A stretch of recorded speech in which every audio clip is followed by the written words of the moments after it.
What's up, everyone? Welcome to People Good.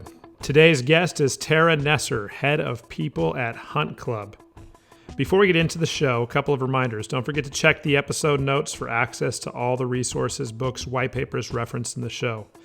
That's one of the big values of People Good. Each show is jam-packed with practical takeaways for our listeners. Also, if you enjoy our show, help us grow by downloading all episodes, subscribing, and give us a shout with a quick rating or review. Much appreciated, y'all. Also, this podcast is made possible by 3Good, an employee mental wellness Slack app that delivers HR people helpful insights and analytics to improve employee engagement and retention. Welcome to the show, Tara. Thank you for having me. So, a quick backgrounder on our guest. Tara is the head of people for HuntClub, a new category of talent that leverages technology to transform thousands of subject matter experts and business leaders into the world's most powerful talent network. She leads all of people operations, including recruiting, training development, employee engagement, and more. Prior to joining HuntClub, Tara led the training and development department for Trunk Club, a retail company owned by Nordstrom. She was on the founding team that launched the women's division of the business and went on to running and training development for 500 plus employees across 7 locations. And if that's not enough, prior to leading this effort, she had a career in sales working primarily in the startup space. She was an employee for both Groupon and Trunk Club, saw both companies through IPO and acquisition. With years of experience in the startup space, holding a myriad of roles, Tara is uniquely qualified to move the companies through various stages of scale. She succeeds in understanding the specific people needs of growing startups and applies that knowledge to create world-class cultures. We're going to jump right into it. So first, why are you currently at HuntClub? Yeah. People in large part really determine whether or not a business is going to be successful. The people that you bring onto your team, the way that you empower those people to reach their full potential should really be considered with as much, if not more, rigor as any other business function. So what I love about being at HuntClub is that I'm able to own this function at a company that is really making a splash in the talent space. So I'm able to be really innovative with our existing team, but I'm also able to have access to the growing teams of hundreds of other startups in the space as well. So it gives me a really broad lens on what's happening in the talent space, in the people space, and I'm able to kind of experiment with different methodologies to move the world forward as we think about the role that this people leader plays within organizations, which I think is really changing, and I'm excited to be able to work with so many innovative companies to do that. Yeah, it's changing so much, and I think that's why it's timely that you're a guest on the show. Given that continued change, the influence of social media, the decrease of privacy with millennials and Gen Z, what does the future of recruiting look like? Yeah, so I think the future of recruiting is going to look a lot different than it does today. It's my expectation that it looks different than it does today. So as it relates to social media, I do think we need to be careful about how we use social media as it relates to bias, but there's something really interesting there about thinking about the whole person that's showing up for a job interview. And I think we should consider that in the interview process. In the past, we've been really focused on these sort of flat experiences. And we think about a candidate in a way that does feel really flat. Where did they go to school? What brands did they work for? I'd like us to think more about the attributes and some of those softer skills that make a candidate set up to be successful in the future. So really moving the market from being really past focused to really future focused, and to think about the whole person that shows up. And I think social media can play a part in that, as long as it's done in a way that does eliminate any sort of personal bias as it relates to the candidate. So that's the way that I think we should think about social media, and we should think about the future of recruiting. But I also want to say that I think we really need to start prioritizing the diversification of teams, and we need to think about that as being equally important to the skills of the candidate. And what I mean by that is recruiters aren't traditionally trained to think about team composition. They think about the individual. But the experience that a person brings to a team will really determine whether or not that team can think about things differently and if they can sort of outperform those around them. So I want them to start thinking about not only will the person fit in with the team, in fact, that might be counter to what we're trying to do, but what experience can they bring to shift the team, to make the team more innovative than they were before because they're bringing a unique perspective. And let's value that unique perspective as much as we value the past experience. Yeah, what I hear you saying in all of this, I love that. That's interviewing on the future as well as including diversity more upfront. I mean, I remember in earlier discussions, you mentioned that the interview process hasn't been transformed in years. Given everything you said, the valuable information you just gave us, what are some like practical takeaways that someone can do to kind of change up their interview process? Yeah, so that's right. The interview process hasn't changed. And, you and I had a discussion on the way that I was interviewed for my first job is the way that I was interviewed for my last job. So I think as it relates to specific things people can do to change up the interview process, we have to first think about what assessments we can use to really test somebody's quality. The interview process today is really set up to favor one type of person. And the type of person that is set up to favor is the person that's very gregarious, that has strong communication skills, and can really sell themselves. It's a very sort of selling type of experience, but that's not the only thing that matters in a role. So as you're thinking about your interview design, how can your interview design reflect exactly what you want to see from the candidate? And if being able to sell themselves isn't part of the role, why is that part of the interview process? And how can we reinvent that so it can really reflect what you want out of that candidate? Yeah, that's so good. I mean, I've experienced that as you're talking, just the idea of like those candidates that have charisma, that are external type A personalities, right? They tend to communicate well and kind of have that energy, but that may have nothing to do with the role. And then you hire them and they're not a good fit. So I love that. So just moving on, I mean, should HR managers, as we start to evolve the interview process, evolve the way that we look at looking at talent and growing our teams, should the managers use AI as a part of the selection process? Talk a little bit about this. Yeah, it's a great question. I'll say in general, I'm always a fan of AI and technology moving industries forward, and I believe that is true for recruiting as well. I think there's a lot of powerful use cases for AI. I think speeding up the process is one that's really powerful. I also think there is a case to be made for AI helping eliminate some of that bias, but it has to be done really carefully. So if a lot of the bias in the recruiting process happens because humans have bias.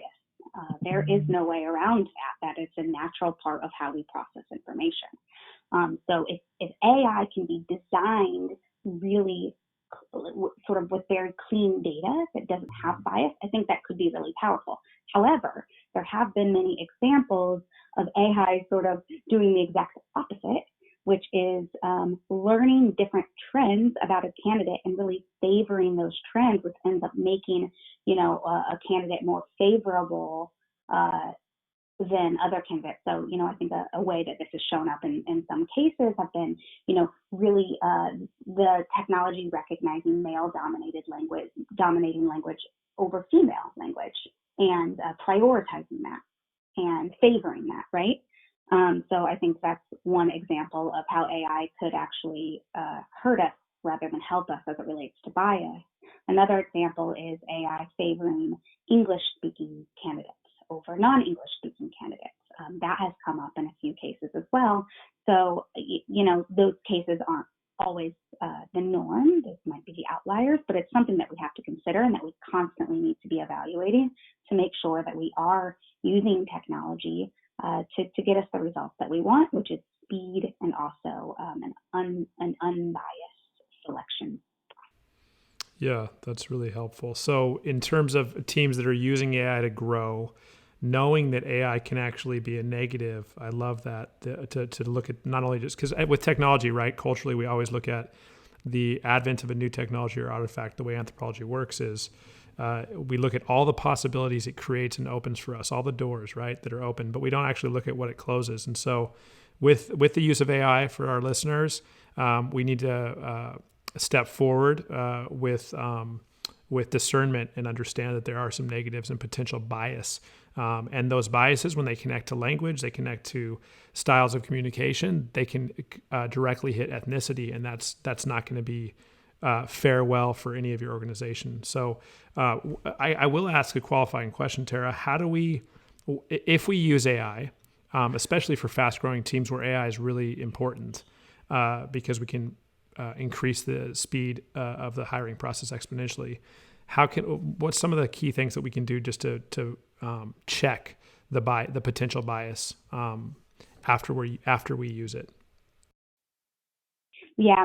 So, my recommendation is to just be doing constant audits on the technology that you're using to really measure if there are trends that are showing a bias in the way that candidates are being selected. So, I would say every few months, if you are using an AI technology to help with candidate selection, make sure that the company that you're working with has a really clear audit process so that you can, make sure that it's doing what it's supposed to do. Yeah, great suggestion. I love that. So what are you guys doing at HuntClub right now to innovate around moving back to kind of diversity and inclusion? What are you guys doing to innovate around those areas? Obviously a big topic of discussion these days. Yeah, absolutely. Diversity and inclusion has always been important to us, but with the recent events, it's not part of who we are anymore. It's becoming the most important part of what we do. So if we are going to make it one of the most important parts of what we do, we need to really make sure that we're being really innovative in our practices.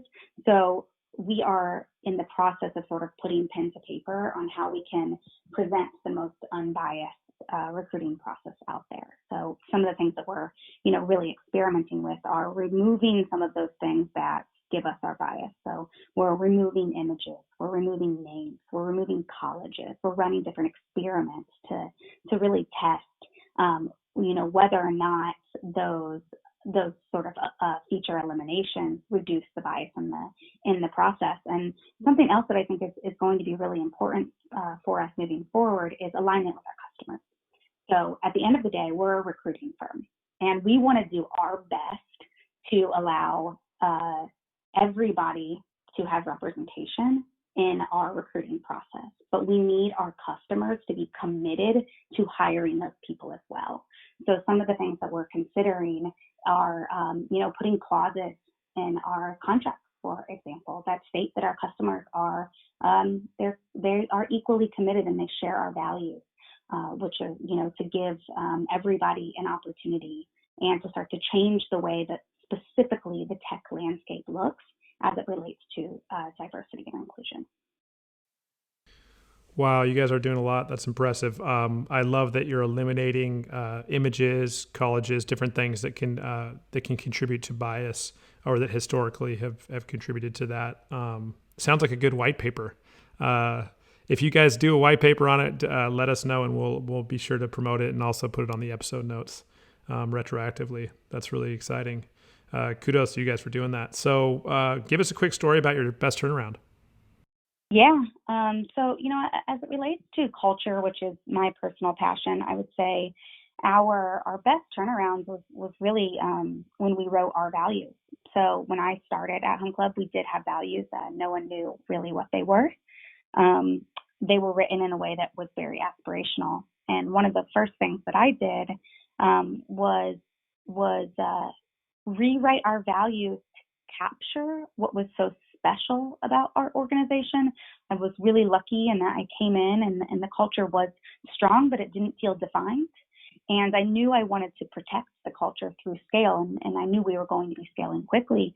And as you know, Braven, as you scale a company, protecting that culture and keeping what's really special about it is really hard to do. So we rewrote our values to reflect what was already happening within our org that felt really authentic to us.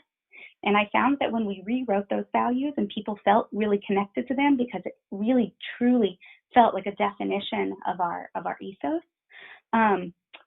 it was very easy to train the team and train the leadership team to make decisions with those values, to hire with those values, to even talk about the types of customers that we would work with as it relates to those values. And then every decision that we made as a company felt more harmonious between all of the teams because we had these guideposts that didn't feel like just sort of, words on a wall like a lot of corporate values feel. They felt like things that's right. They felt like things we had already been living and already been sort of breathing, but now we have these words to latch onto that we could use to make decisions around. And I would say within 6 to 8 months, I felt a transformational shift in how our company was operating, and it felt very collaborative and very consistent. And it felt like every team could operate independently, but we could trust that they were all making the decisions with the same guidelines. And so that just really sped up productivity, and it sped up the way that we truly collaborate with each other. Really quickly, give me the most insightful thing you've read this year. Yeah. So I would say Culture Code by Daniel Coyle is amazing. If you really want to understand how to build a great team, this book can act as your playbook. And really the key components are building that psychological safety, allowing for vulnerability, and making sure that teams have an established purpose and a common goal. And those three things show up in some of the best teams around the world, whether that be sports teams or even military arms. Thanks for joining us today, Tara. Appreciate you. Thank you for having me. Next week, we'll be hosting Mark C. Crowley, leadership executive and thought leader and author of a new book, Lead from the Heart, Transformational Leadership for the 21st Century. Have a good weekend, everyone.